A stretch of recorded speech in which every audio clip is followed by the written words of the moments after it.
बिस्मिल्लाहिर्रहमानिर्रहीम। अस्सलाम वालेकुम स्टूडेंट्स। आज हम एक्सरसाइज 2.5 करने जा रहे हैं। तो इसमें हमारे पास पहला क्वेश्चन है, use synthetic division to find the quotient q of x and remainder r when.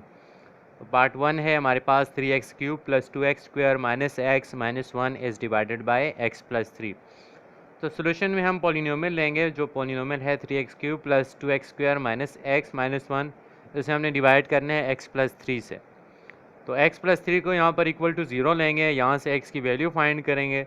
जो x की वैल्यू आएगी वो हमारे पास डिवाइज़र होगा और फिर पॉलिनोमियल के कोफिशिएंट्स लिखेंगे। तो हमारे पास यहाँ पर x इक्वल टू -3 आ रहा है, क्योंकि 3 उस तरफ जाकर माइनस हो जाएगा। अब यहाँ पर हम डिवाइड करते हैं तो डिवाइज़र हमारे पास है -3, और जो पॉलिनोमियल है इसके हमने कोफिशिएंट्स लिखे। तो x³ के साथ कोफिशिएंट है 3 आया, x² के साथ 2 है तो 2 हमारे पास, और x के साथ है -1 और कांस्टेंट हमारे पास -1। एक कोफिशिएंट लिखने के बाद पहला कोफिशिएंट हमारे पास सेम ही नीचे आएगा। ये सिंथेटिक डिवीजन का असूल है। तो 3 हमारे पास नीचे आया। अब 3 को मल्टीप्लाई करेंगे -3 के साथ तो हमें मिला -9। तो 2 के नीचे -9 आया। अब -9 + 2 करते हैं तो हमें मिलता है -7। तो यहाँ पर -7 आया। अब -7 मल्टीप्लाई बाय -3 हमें मिला +21। तो 1 -1 + 21 को हम ऐड करते हैं तो हमें मिलता है +20। अब 20 मल्टीप्लाई बाय -3 तो हमें मिला -60। तो यहाँ पर -1 + -60 तो इक्वल टू मिला -61। अब यहाँ पर हमारे पास जो 3 वैल्यूज़ हैं ये हमारे पास कोशेंट होगा, और लास्ट वैल्यू हमेशा रिमाइंडर होती है, तो ये हमारे पास रिमाइंडर होगा। अब इस कोशेंट को हम वापस पॉलिनोमियल में लिखते हैं। तो चूंकि पावर क्यूब थी, अब एक पावर कम हो जाएगी तो आ जाएगा 3x² - 7x + 20, और रिमाइंडर इक्वल टू है -61। ये हमारे पास पहले क्वेश्चन के पहले पार्ट के रिक्वायर्ड कोशेंट और रिमाइंडर हैं। Question number 2 is use synthetic division to find the value of k if -2 is a 0 of x³ + 4x² + kx + 8। तो यहाँ पर हमारे पास 0 गिवन है, हमने k की वैल्यू फाइंड करनी है। तो सोल्यूशन में हमने पॉलिनोमियल लिखा जो कि x³ + 4x² + kx + 8 है। अब यहाँ पर चूंकि 0 है -2 तो x इक्वल टू हो जाएगा -2। जो 0 होता है इसे हम x के इक्वल लेते हैं, तो x इक्वल टू -2 मिला। अब हम डिवाइज़र और डिवाइडेंट लिखते हैं, यानी कि पॉलिनोमियल के कोफिशिएंट लिखते हैं। तो पॉलिनोमियल के कोफिशिएंट लिखे, x का कोफिशिएंट 1 है, x² का 4 और x का k, और इस तरह कांस्टेंट 8 है। और यहाँ पर x जो कि डिवाइज़र है -2 तो -2 लिखा। अब असूल के मुताबिक 1 को हम नीचे वैसे ही ले आएंगे। 1 नीचे आया। अब 1 मल्टीप्लाई बाय -2 तो हमें मिला -2। तो 4 के नीचे -2 आया। अब 4 + -2 करते हैं तो हमें मिलता है +2। अब +2 को मल्टीप्लाई बाय -2 करते हैं तो हमें मिलता है -4। अब यहाँ पर 4 लिखा है लेकिन ये -4 है। अब k को में ऐड करते हैं -4 को, हमें मिलता है k - 4। चूँकि ये 4 नहीं है -4 है, इसलिए हमें k - 4 मिला। अब k - 4 को मल्टीप्लाई करते हैं -2 के साथ तो हमें मिलता है -2k और +8, क्योंकि माइनस और माइनस मल्टीप्लाई होकर प्लस देते हैं तो +8 मिला। अब हमारे पास रिमाइंडर है -2k और 8 + 8 + 16 हुआ। तो -2k + 16 इक्वल टू r, यानी रिमाइंडर। अब यहाँ पर k की वैल्यू फाइंड करनी है। चूँकि हमारे पास 0 गिवन था, 0 का मतलब यह है कि यह एक फैक्टर गिवन था। अब एक फैक्टर गिवन हो तो जब हम उस फैक्टर से डिवाइड करते हैं किसी पॉलिनोमियल को तो रिमाइंडर इक्वल टू 0 मिलता है। तो यहाँ पर रिमाइंडर इक्वल टू 0 आना चाहिए, इसे हम इक्वल टू 0 लेंगे। तो हमारे पास हो जाएगा -2k + 16 इक्वल टू 0। यहाँ से k की वैल्यू में फाइंड करेंगे तो -2k इज़ इक्वल टू -16 हुआ। अब k इज़ इक्वल टू है -16 डिवाइड बाई 2 -2, और ये कैंसिल होकर हमें देंगे +8। तो हमारे पास k की वैल्यू 8 आई। ये हमारा आंसर है। क्वेश्चन नंबर 3 है use synthetic division to find the value of p and q if x + 1 and x - 2 are the factors of x³ + px² + qx + 6। यहाँ पर p और q की वैल्यू फाइंड करनी है, जबकि दो फैक्टर्स गिवन है। दो फैक्टर्स गिवन हैं तो इसका मतलब ये है कि दोनों में रिमाइंडर भी इक्वल टू 0 आएगा और हम 2 दफ़ा डिवाइड करेंगे। सोल्यूशन में हम x cube plus P x square plus Q x plus 6 को ले रहे हैं। अब यहाँ पर हमारे पास जो फैक्टर्स हैं x प्लस 1 है और x माइनस 2 है, तो x प्लस 1 को इक्वल टू 0 लिया तो हमें x इक्वल टू माइनस 1 मिला। अब x माइनस 2 को इक्वल टू 0 लेंगे तो हमें x इक्वल टू 2 मिला, यानी डिवाइज़र माइनस 1 और 2 है। अब हम कोफिशेंट्स लिखते हैं, तो हमारे पास x क्यूब का कोफिशेंट है 1 और x स्क्वायर का p और x का है q और इस तरीके से कांस्टेंट है 6। चूँकि डिवाइज़र है, पहला डिवाइज़र है माइनस 1, तो माइनस 1 से डिवाइड करते हैं। अब असूल के मुताबिक 1 नीचे सेम ही आएगा। अब 1 मल्टीप्लाई बाय माइनस 1 तो हमें मिला माइनस 1, तो p प्लस माइनस 1 करते हैं तो हमें मिलता है p माइनस 1। अब p माइनस 1 को माइनस 1 से मल्टीप्लाई करते हैं तो हमें मिलेगा माइनस p प्लस 1। अब इनको ऐड करते हैं तो q माइनस p प्लस 1 मिला, इसे हम लिख सकते हैं minus p plus q plus 1।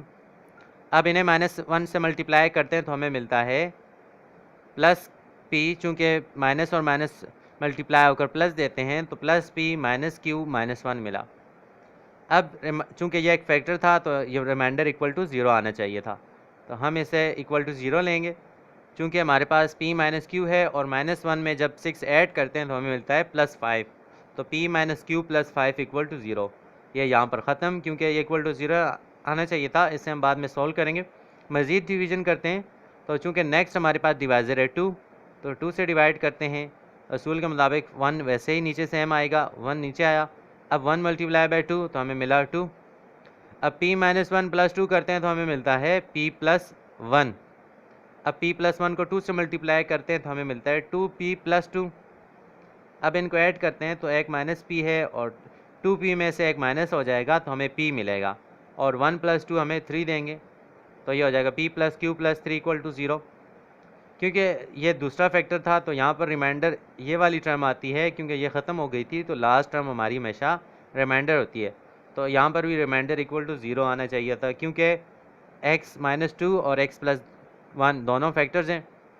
अब हम जो रिमाइंडर्स हैं इन्हें लेते हैं, तो हमारे पास है p minus q plus 5 equal to 0 और p plus q plus 3 equal to 0। इनको अगर ऐड करें, हम ऐड करते हैं इक्वेशन 1 और 2 को, तो यहाँ पर q और प्लस q, माइनस q और प्लस q कैंसिल हो जाएंगे, तो हमें p प्लस p से 2p मिलेगा और 5 प्लस 3 से 8, और q माइनस q और q कैंसिल हो जाएंगे तो 2p प्लस 8 इक्वल टू 0 मिला। इसे सिंप्लीफाई करते हैं, 8 को उस तरफ लेकर जाते हैं तो हो जाएगा 2p is equal to minus 4 minus 8, तो 2 से डिवाइड करते हैं तो p इज इक्वल टू हो जाएगा माइनस 4, तो ये हमारे पास p की वैल्यू है। अब ये वैल्यू किसी दोनों इक्वेशनों में से किसी एक में पुट करते हैं, तो हम इक्वेशन नंबर 2 में पुट करते हैं, तो p की जगह माइनस 4 लिखा तो minus 4 plus q plus 3 equal to 0। इसे हम लिख सकते हैं q minus 4 plus 3 equal to 0। तो जब इन्हें ऐड करते हैं तो हमें मिलता है plus minus 1, q minus 1 equal to 0, तो q की वैल्यू हमें मिली 1। तो हमारे पास p और q की जो वैल्यू है माइनस 4 और 1 है रिस्पेक्टिवली, तो ये हमारा आंसर है। अब क्वेश्चन नंबर 5 है, 1 root of cubic equation x cube minus 7x minus 6 equal to 0 is 3। Use synthetic division to find the other roots. हमें एक रूट यानी इस इक्वेशन का एक आंसर गिवन है 3 है, बाकी दो वैल्यूज़ रूट्स फाइंड करने हैं। चूँकि जितनी पावर होती है उतने आंसर होते हैं, तो यहाँ पर उतने सोल्यूशन होते हैं। यहाँ पर पावर 3 है तो 3 सोल्यूशंस होंगे, यानी 3 रूट्स होंगे। तो एक रूट गिवन है, 2 रूट्स फाइंड करेंगे। चूँकि हमारे पास ये क्यूबिक इक्वेशन है तो हम इसे क्वाड्रेटिक से सोल्व नहीं कर सकते, तो हम इसे सिंथेटिक से सोल्व करेंगे। इसकी पावर कम करेंगे सिंथेटिक से, तो हमारे पास ये क्वाड्रेटिक बन जाएगी। फिर हम क्वाड्रेटिक के जो 3 मेथड हैं उनकी मदद से सोल्व करेंगे। तो यहाँ पर रूट चूँकि 3 है यानी x इक्वल टू 3 है, एक आंसर x इक्वल टू 3 है, बाकी 2 फाइंड करेंगे। तो डिवाइज़र 3 है और हम जो हमारे पास इक्वेशन है इसके कोफिशिएंट्स लिखते हैं, तो एक्स क्यूब की जगह 1 आया। चूँकि स्क्वायर मिसिंग है तो स्क्वायर का कोफिशिएंट यहाँ पर 0 है, और एक्स कोफिशिएंट -7 और कांस्टेंट है -6, और डिवाइज़र हमारे पास है 3। तो असूल के मुताबिक 1 वैसे ही नीचे सेम आया। अब 1 मल्टीप्लाई बाय 3 इक्वल टू है 3, तो 0 प्लस 3 इक्वल टू होगा 3। अब 3 मल्टीप्लाई बाय 3 हमें मिला 9, तो -7 + 9 = होता है -2 + 2। अब 2 + 2 × 3 हमारे पास है 6, तो -6 और +6 हमें 0 देते हैं, तो रिमाइंडर 0 आना चाहिए था, 0 मिल गया है। तो अब हम इसको लिखते हैं वापस पॉलिनोमियल में। तो 1 हमारे पास होगा x² का कोफिशिएंट और 3 होगा x का कोफिशिएंट और 2 हमारे पास कांस्टेंट है। अब हमारे पास क्वाड्रेटिक इक्वेशन है, इसको आसानी से सोल्व कर सकते हैं। हमारे पास 3 मेथड हैं इसका सोल्व करने के। तो हम इसे फैक्टराइजेशन से करते हैं। तो हम इसे लिख सकते हैं, चूँकि ये यहाँ पर दूसरा फैक्टर फाइंड करने के लिए हम इस क्वेश्चन को इक्वल टू 0 लेंगे। हमारे पास हो जाएगा x² + 3x + 2 = 0। तो इसे हम फैक्टराइज करते हैं, तो हम इसे लिख सकते हैं x² + 2x + x + 2 = 0। 3 की जगह हमने 2x + x लिखा। अब यहाँ पर x कामन लिया तो x + 2 रह गया और +1 कामन लिया तो x + 2 रह गया, ये = 0 है। अब दोनों में x + 2 कामन है, तो x + 2 लिखा और बाकी x + 1 रह गया, तो दो फैक्टर्स मिले। अब इन दोनों को अलग-अलग = 0 लेंगे, तो x + 1 = 0 है और x + 2 = 0 है। तो यहाँ पर x = -1 आया और यहाँ से x = -2। तो हमारे पास जो रूट्स आए हैं वो है -1 और -2 जो हमें चाहिए थे। अब तीनों रूट्स हमें मिल चुके हैं, एक रूट है 3, -1 और 2, -2, ये हमारा आंसर है। क्वेश्चन नंबर 6 है, if -1 and 2 are the roots of quadratic equation x4 - 5x³ + 3x² + 7x - 2 = 0, use synthetic division to find other roots. तो हमें दो रूट्स गिवन है, मज़ीद दो रूट्स हमने फाइंड करने हैं। तो यहाँ पर हमारे पास पॉलिनोमियल है x4 - 5x³ + 3x² + 7x - 2 = 0। तो चूँकि यहाँ पर जो रूट्स हैं, एक है -1, तो उसे हम x = -1 लेंगे और दूसरा है 2, तो x = 2 लिया। अब हम कोफिशिएंट्स लिखते हैं इक्वेशन के। इसको सॉल्व करने के लिए चूँकि हमें कहा है कि सिंथेटिक डिवीजन से फाइंड करें, तो सिंथेटिक डिवीजन से करते हैं। अब कोफिशिएंट लिखे, x के साथ कोफिशिएंट x4 के साथ कोफिशिएंट है 1 और x³ के साथ -5, x² के साथ 3 है और x के साथ +7 है और कांस्टेंट -2 है। तो पहला डिवाइज़र हमारे पास -2 है, -1 है, तो -1 से करेंगे, असूल के मुताबिक 1 को नीचे लेकर आएंगे। अब 1 मल्टीप्लाई बाय -1 हुआ तो हमें मिला -1, तो -5 -1 तो -6 मिला, -6 मल्टीप्लाई बाय -1 तो +6, 3 + 6 = 9 हुआ। अब 9 मल्टीप्लाई बाय -1 हमें मिला -9।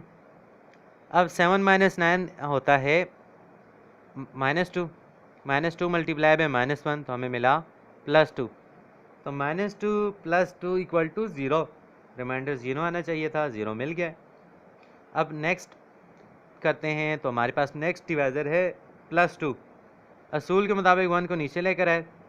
अब 1 मल्टीप्लाई बाय 2 तो हमें 2 मिला, -2 + -6 + 2 तो -4 मिला, -4 मल्टीप्लाई बाय 2 तो हमें मिला -8, तो 9 के नीचे -8 आया। अब 9 - 8 हमें मिला +1, तो +1 मल्टीप्लाई बाय 2 हमें मिला +2, तो 2 - 2 यानी -2 + 2 करें तो हमें 0 मिलता है, तो रिमाइंडर यहाँ पर भी 0 आया। अब जो 3 वैल्यूज़ रह गई हैं इसे वापस लिखेंगे पॉलिनोमियल्स में। चूँकि पावर 4 थी, 2 दफ़ा डिवाइड किए तो 2 पावरें कम हो जाएंगी, तो 1 के साथ आएगी पावर स्क्वायर, तो x² और -4 के साथ x और 1 है कहाँ। अब qx हमारे पास है x² - 4x + 1, तो पहले इसे = 0 लेंगे, = 0 लिया। अगर इसे हम क्वाड्रेटिक फार्मूले से करें तो उससे भी कर सकते हैं। यहाँ पर a = 1 है, b = हमारे पास -4 है और c = 1 है।